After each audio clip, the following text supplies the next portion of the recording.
Hey everybody, welcome to the Jimmy Dore Show. I'm here with Ron Placone. Howdy, Jimmy. So I grew up Catholic. Ron, you grew up Catholic? I did, yes. My parents were really Catholic. Like they almost molested somebody. Mine were buffet Catholics. Yeah? Yeah, they would pick and choose, what they subscribed to and what they didn't. Yeah. No, my parents were told all the way. They wanted the Mass to go back to Latin. That's how bad. Oh, wow. So, the Catholics covered up child rape for a long time because they're moral. Systematic covering up of child rape. And that's what the Catholics did. So, and everybody's screaming about how this new pope's a great new pope. He's still a fucking religious nut, and I don't trust anybody who wears their religion on their sleeve. I just don't. And here's why. He went to Chile, and there's victims of child molestation by Catholic priests, and the bishop covered up for him, which happens everywhere. The bishops cover up. And so the Pope goes there, and the Pope accuses the clergy sex abuse victims of slandering the bishop. Could there be a dumber, more tone-deaf thing to say? No. Turns out no. Here's some of the article from the HuffPo. Chilean sex abuse victims of a pedophile priest were stunned Thursday when Pope Francis accused them of slander. It's good. Right. The Pope's visit to Chile was supposed to begin a healing process between the Catholic Church and the victims of Reverend Fernando Caradima, who's a big toucher, big child toucher, abuser, sexual assaulter. Instead, Francis accused the victims of slandering a bishop they claimed had protected the priest. So, again, this idea that this Pope is fantastic is, again, we're getting a little out in front of our skis.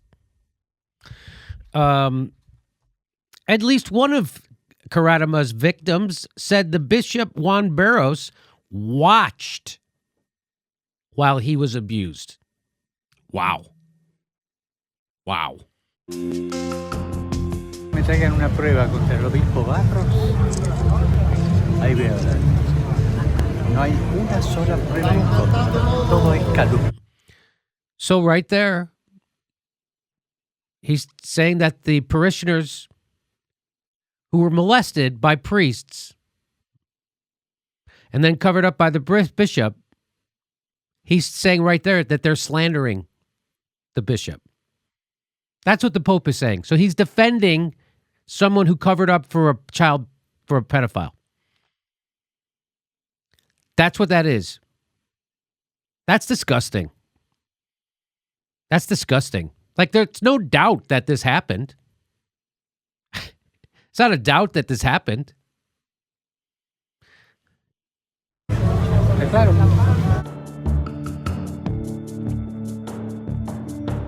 Una calumnia, como lo confirmamos con nuestro abogado, es la imputación de un hecho falso.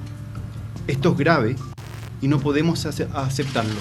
El Papa Francisco desaprovechó una gran oportunidad, la de escuchar a la comunidad de Osorno y a quienes hemos afirmado que el obispo Barro había encubierto los abusos de Caradima, con pruebas a la vista como las que durante... With proof of seeing them, which we have delivered for years. So those are people directly contradicting the Pope, directly contradicting him. He said, well, when there's evidence, I'll talk about it, but no evidence has been presented. They said they've been giving it to him for years. I'm going to say the Pope is lying. I'm going to say the Pope is doing what all popes did before him, what bishops do all the time. They cover for pedophiles because they're inside their group. And which continues the abuse of kids, which is what the Catholic Church did, as systematically. This isn't up for debate. Well, to be fair, Jimmy, I mean, I do understand that the Pope has a bit of a conflict of interest due to the teaching of the church. I mean, remember the parable in the Bible where Jesus wagged his finger at the most powerless among them and said, do not slander the religious hierarchy? Remember that one? No, I don't remember that one, Ron. Isn't Me that neither, funny? no. Not in any of the editions, I don't think. No, not even in the Gideon Bible. I don't think that they put the Pope wags his finger at the least powerful and says, "Don't slander religious people." Religious hierarchy, by the way. So there's a little bit more to this. De años hemos pegado. Multiple parishioners accused the Reverend Fernando Carpenter of sexual assault.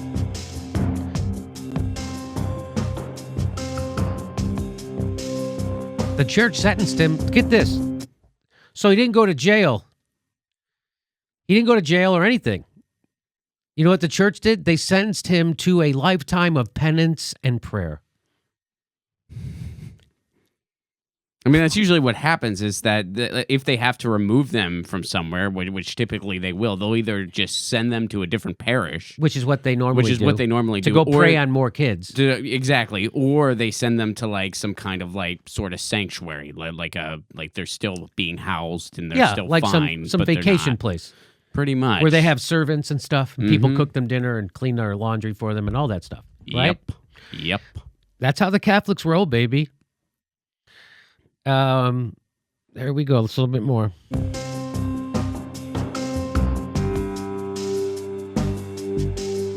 Statute of limitations. Es inaceptable lo que hoy ha dicho el Papa Francisco en referencia a nuestra causa y a nuestra lucha, que es la de todos los abusados. So there you go. There's people speaking out against him right there, saying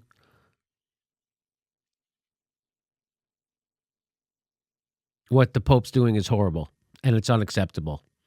And so there you go. There's your Pope Francis defending child rapers, wagging his finger at kids who were raped by priests. That's what he's doing. He's wagging his finger at those people. Say, don't you slander the church that protected child sexual abusers. Yeah, over and over again, too, by the way. I mean, there's been so much documentation on this stuff. Right. There's a series on Netflix right now called The Keepers that'll be, I mean, you know, but by the time I was done with it, I wanted to throw something at the screen. I was so mad. Yeah, you know? I can't watch it. I can't even watch it. It's watch hard. Oh, it's hard.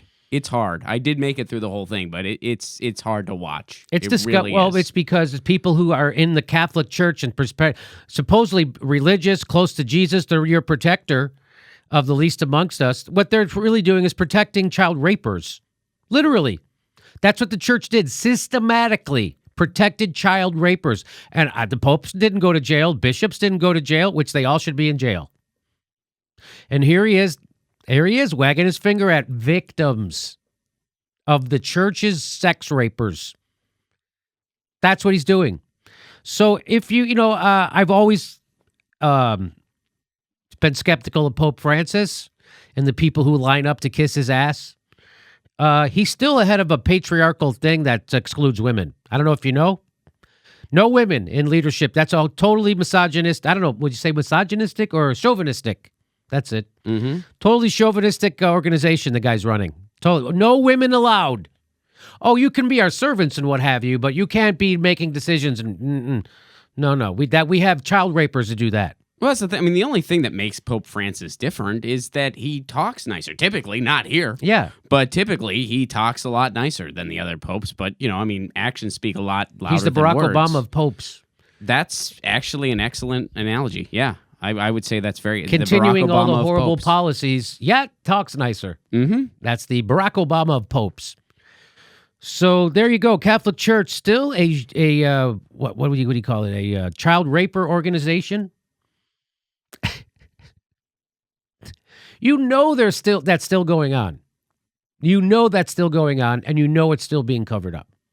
Well, yeah. What do you think, Ron? Do you think there's no more child raping happening in the Catholic Church? No, I absolutely think it's going on. And yeah, I mean, it still goes. And you hear about more and more. There's more and more documentaries coming. I mean, it's to the point where they have to air commercials on CNN to try to get people to come back. Have you ever seen one of the... Oh, you've never seen... It's kind of funny in a very sad way. The Catholic Church yeah, has it's like commercials? this Catholics come home thing where they're like, hey, if you're an estranged Catholic and you want to come back, man, we really miss you, so come on back. And I've always felt like emailing kind of like a list of demands, like, here's what it would take for me to come back. But I think we found one of those commercials Ron was talking about. Let's see if this is it. Our family is made up of every race. We are young and old, rich and poor, men and women, sinners and saints. Our family has spanned the centuries and the globe. With God's grace, we started hospitals to care for the sick. We established orphanages and helped So our child rapers could have easy access, and then our bishops will cover up for them. And the Pope will wag his finger at you for bringing it up. We are young and old, but more old than anything else. That's why we really need you to come home. We want your money. All these not taxes aren't going to pay themselves. poor. We are the largest charitable organization on the planet, bringing relief and comfort to those in need. You know, they get the new. I know in New York they would get, the Catholic Church got billions of dollars from the government to do charity. Mm-hmm. George Bush started that thing where they would give money right to churches and stuff. The Catholic Church cashes in on that, baby. They get lots of money from the government. So when they go, oh, we're the biggest charity, just keep that in mind. They get lots of dough from the U.S. government. We educate more children than any other scholarly or religious institution. We developed the scientific method and laws of evidence.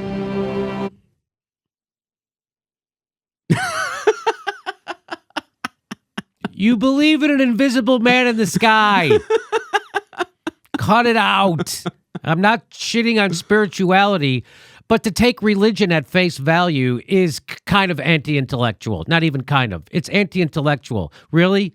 There's an invisible man in the sky who's watching over you like what you do? What is he, Santa? It's such a sophomoric view of spirituality, and I'm not against spirituality, but I am against people taking 2,000-year-old cartoons and pretending that they're literally true. They're not literally true. Mary wasn't a frickin' virgin. God didn't come down and impregnate her. Jesus Christ. We founded the college system. We defend the dignity of all human life. Unless one of our priests raped you. And then we're going to defend the bishop who defended the priest. If there was ever an unborn kid who was molested, we would still stand with the priest. Hold marriage and family. Cities were named after our revered saints who navigated a sacred path before us, guided by the I Holy like the saint with the sword. Isn't that nice? Oh, look, I love it. You got to do some killing if you love Jesus. That was funny. I went to a school of a warrior saint. Oh, really? My grade school was Saint Maurice. Yeah, and he's a warrior? He was a fighter. Yeah, he had a spear. I went to grammar school, was Our Lady of the Snows. And my high school was St. Lawrence and the St. Lawrence Vikings. We were Vikings. My high school was the Vikings, too. No kidding. Yeah.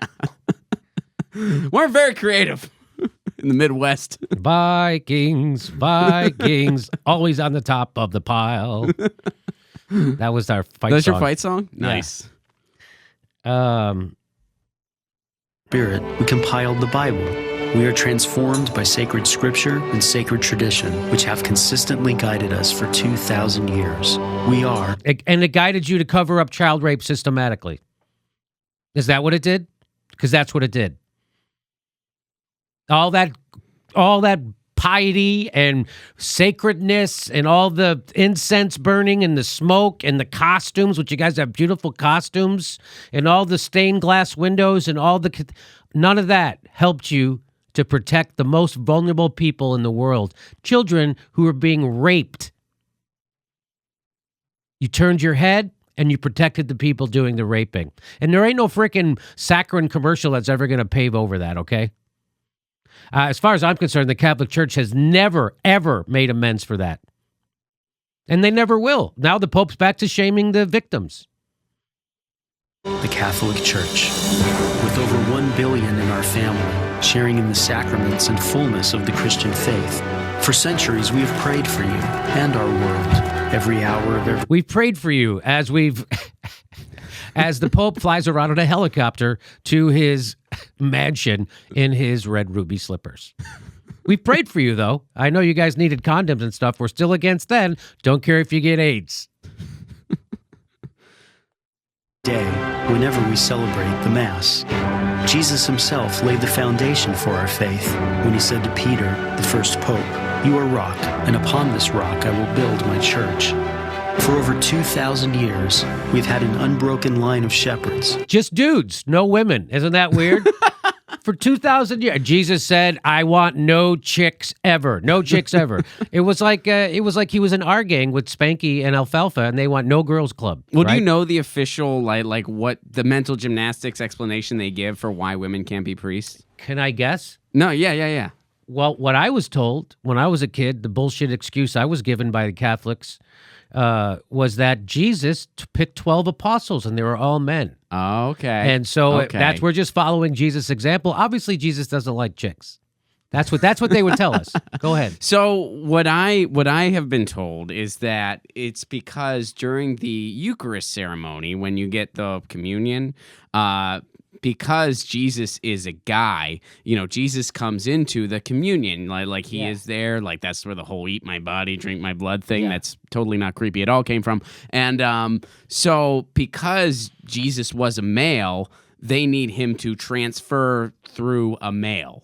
Like it has to be like basically the priest is like the host for like the zombie Jesus to come in and then go into the Eucharist. So the hocus pocus doesn't work if it's a girl. Yes. You need the hocus pocus. You need a dude. You need a dude And to then transfer. with the monkey's paw, and then you wave it over the smoke and the incense with 3 straws from the. Yeah, they say something into a mirror, then Yeah. they come out, and then you eat the wafer. Then and you eat the that's wafer, and then somehow how it's gotta be. isn't that called transstabutation or some BS? Transfigure? No, it's in some. There's a thing. They literally, the Catholics believe that when you eat that host, that's literally the body of Jesus, and the wine is the blood. Not symbols. That literally turns into it. And that I can't remember the name. It has to transfer through a guy.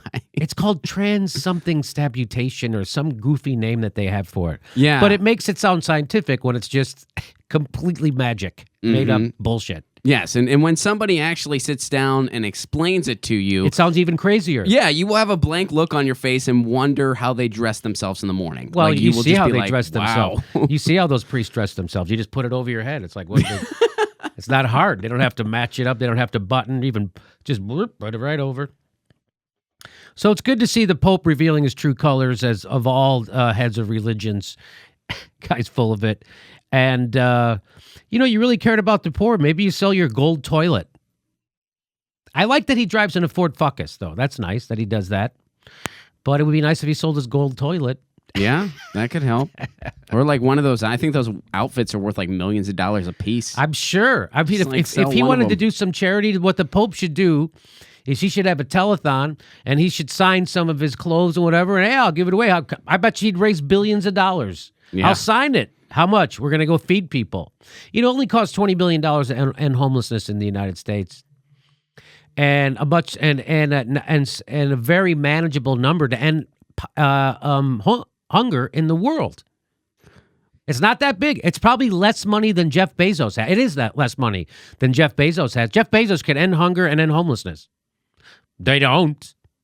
But next time he sends out a tweet asking for ideas, we can throw that one out there. Well, you could end homelessness. I mean, know. why? If I was Jeff Bezos, I would spend. If I had $100 billion, I would spend $99 billion, $950 million on helping poor people. Mm-hmm. And I would say $50 million for myself. How would I get by on that? I don't know. I don't know how. How does someone get by on $50 million? I don't know. Sacrifice here and there, but you'd get through. But I ended hunger in the world and homelessness in the United States. So I guess that's what the reward I get is I just get left over with $50 million. So that's how screwed up our system is. I don't know how I got into it. Oh, because the Catholics, because the Pope doesn't really, he's not going to sell any of that stuff. All right, there you go. Now you know the rest of the story. And when you go to church this Sunday, why don't you ask your priest, hey, why is the Pope such a dick? Please make sure you're subscribed. A guy today told us he was unsubscribed from our show 4 times. 4 times. It's a new record. So it's a new record. So please check to make sure you're subscribed. I'm not kidding. It's a big deal, and it's Google right now. I'm telling you right now, YouTube, this is happening. You go back and look at some of MSNBC's videos from 2 years ago. They have 3,000 views, 4,000 views. You look at their videos now, they have 1 million views, 2 million views. And that's because Google and YouTube want you to watch them and not us.